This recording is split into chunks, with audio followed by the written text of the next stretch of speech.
कोई मजाक नहीं कह रहे। 12 बजे रात को आते हैं शून्य निकाल डालने के लिए और अफसर ने मजाक बना के रख दिया है, जवाब नहीं देंगे। ये सवाल जनता का है।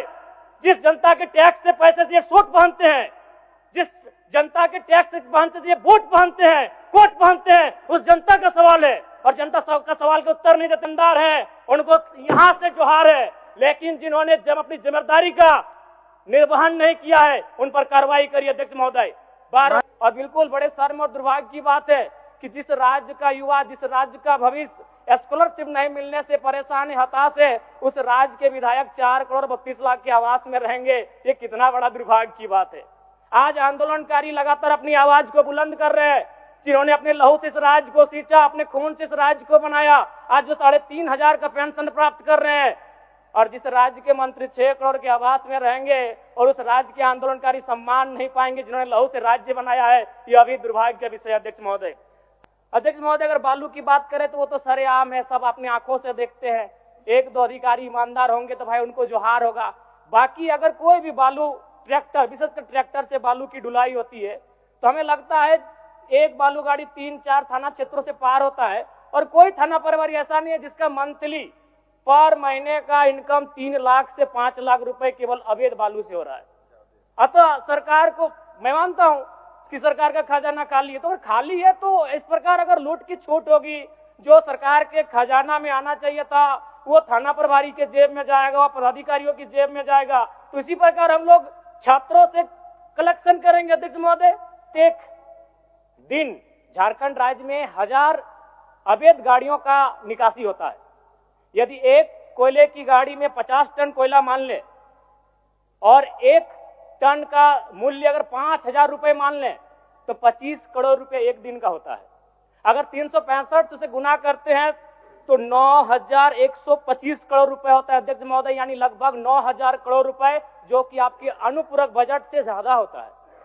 यानी कोयलांचल से इतनी अवैध मात्रा में कोयला का कारोबार हो रहा है, अगर उस पर सरकार नियंत्रण कर ले तो आपका एक अनुपूरक बजट के बराबर वो राशि होती है, वो राजस्व आपको फायदा होगा।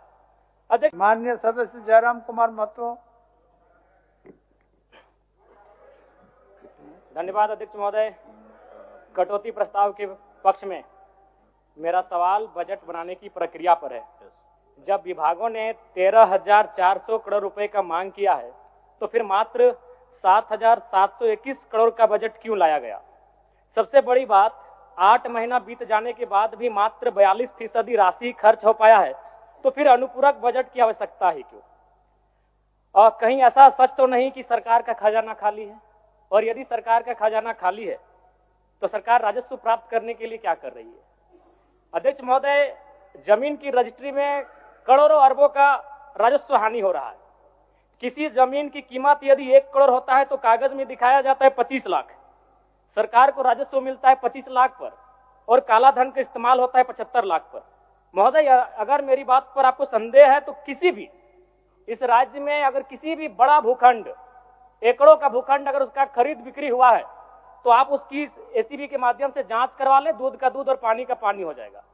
और चोरी साफ नजर आया है अध्यक्ष महोदय, कई आईएएस अधिकारी जेल की यात्रा कर चुके हैं। अध्यक्ष महोदय, मैं कोयलांचल से आता हूं और ईडी, जांच एजेंसी और तमाम न्यूज चैनल्स रिपोर्ट की मानी तो प्रत्येक दिन झारखंड राज्य में 1000 अवैध गाड़ियों का निकासी होता है। यदि एक कोयले की गाड़ी में 50 टन कोयला मान ले और 1 टन का मूल्य अगर 5,000 रुपए मान लें तो 25 करोड़ रुपए एक दिन का होता है। अगर 365 से गुना करते हैं तो 9,125 करोड़ रुपए होता है अध्यक्ष महोदय, यानी लगभग 9,000 करोड़ रुपए, जो कि आपके अनुपूरक बजट से ज्यादा होता है। यानी कोयलांचल से इतनी अवैध मात्रा में कोयला का कारोबार हो रहा है, अगर उस पर सरकार नियंत्रण कर ले तो आपका एक अनुपूरक बजट के बराबर वो राशि होती है, वो राजस्व आपको फायदा होगा। अध्यक्ष महोदय, अगर बालू की बात करें तो वो तो सरेआम है, सब अपनी आंखों से देखते हैं। 1-2 अधिकारी ईमानदार होंगे तो भाई उनको जोहार होगा। बाकी अगर कोई भी बालू ट्रैक्टर, विशेषकर ट्रैक्टर से बालू की ढुलाई होती है तो हमें लगता है एक बालू गाड़ी 3-4 थाना क्षेत्रों से पार होता है और कोई थाना प्रभारी ऐसा नहीं है जिसका मंथली पर महीने का इनकम 3 लाख से 5 लाख रुपए केवल अवैध बालू से हो रहा है। अतः सरकार को मैं मानता हूं कि सरकार का खजाना खाली है, तो अगर खाली है तो इस प्रकार अगर लूट की छूट होगी, जो सरकार के खजाना में आना चाहिए था वो थाना प्रभारी के जेब में जाएगा, वो पदाधिकारियों की जेब में जाएगा। तो इसी प्रकार हम लोग छात्रों से कलेक्शन करेंगे अध्यक्ष महोदय। अब इसको भी झूठ मत कहिएगा, अखबार में दिया था कि जैक ने 35% 10th और इंटर का शुल्क बढ़ाया। मैट्रिक का शुल्क था 980, शुल्क कर दिया गया 1180। इंटर का शुल्क था 1100, शुल्क कर दिया गया 1400। मैं तो सबसे पहले कहूंगा कि जो शुल्क पुराना था अविलंब शुल्क बढ़ोतरी पर रोक लगाया जाए। अध्यक्ष महोदय, आज छात्रवृत्ति नहीं मिला है छात्रों को। आज राज्य सरकार और केंद्र पक्ष वाले यानी विपक्ष वाले एक दूसरे पे दोषारोपण कर रहे हैं। इस दोषारोपण के बीच इस राज्य का भविष्य क्यों उलझेगा अध्यक्ष महोदय? आज 2 वर्षों से छात्रवृत्ति नहीं मिल पाई है, इसका निराकरण होना चाहिए। और बिल्कुल बड़े शर्म और दुर्भाग्य की बात है कि जिस राज्य का युवा, जिस राज्य का भविष्य स्कॉलरशिप नहीं मिलने से परेशान है, हताश है, उस राज्य के विधायक 4 करोड़ 32 लाख के आवास में रहेंगे। ये कितना बड़ा दुर्भाग्य की बात है। आज आंदोलनकारी लगातार अपनी आवाज को बुलंद कर रहे हैं, जिन्होंने अपने लहू से इस राज्य को सींचा, अपने खून से इस राज्य को बनाया। आज जो 3,500 का पेंशन प्राप्त कर रहे हैं, और जिस राज्य के मंत्री 6 करोड़ के आवास में रहेंगे और उस राज्य के आंदोलनकारी सम्मान नहीं पाएंगे जिन्होंने लहू से राज्य बनाया है, यह अभी दुर्भाग्य का विषय। अध्यक्ष महोदय, चाहे मान्य सदस्य सबको एक्स्ट्रा टाइम मिला है, इसमें संक्षिप्त करिए आप। चलिए ठीक है। अध्यक्ष महोदय, बड़े सौभाग्य से हम 2 मंत्रियों के बीच में आते हैं। 32 और 34 दोनों साथ बैठे हैं, हमेशा यूं ही साथ बैठे हैं, हमारी शुभकामनाएं। एक ही कुर्सी में बैठे हैं और दोनों के बीच हम आते हैं 33। एक बार भी मंत्री महोदय मेरे विधानसभा में गए नहीं। क्यों नहीं गए? योजना ही नहीं है, इनका दोष नहीं है।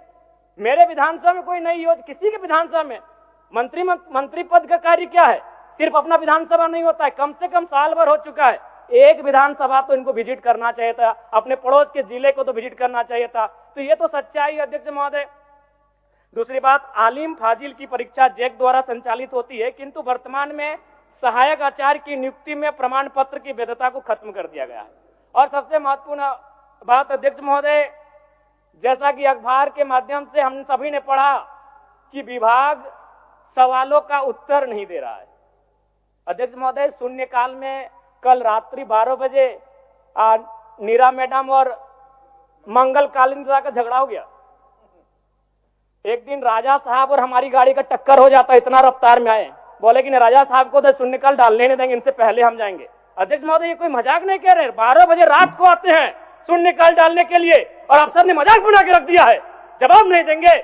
ये सवाल जनता का है, जिस जनता के टैक्स से पैसे से ये सूट पहनते हैं, जिस जनता के टैक्स से पहनते से ये बूट पहनते हैं, कोट पहनते हैं, उस जनता का सवाल है। और जनता का सवाल के उत्तर नहीं देते है, उनको यहां से जोहार है। लेकिन जिन्होंने जब अपनी जिम्मेदारी का निर्वहन नहीं किया है, उन पर कार्रवाई करिए अध्यक्ष महोदय।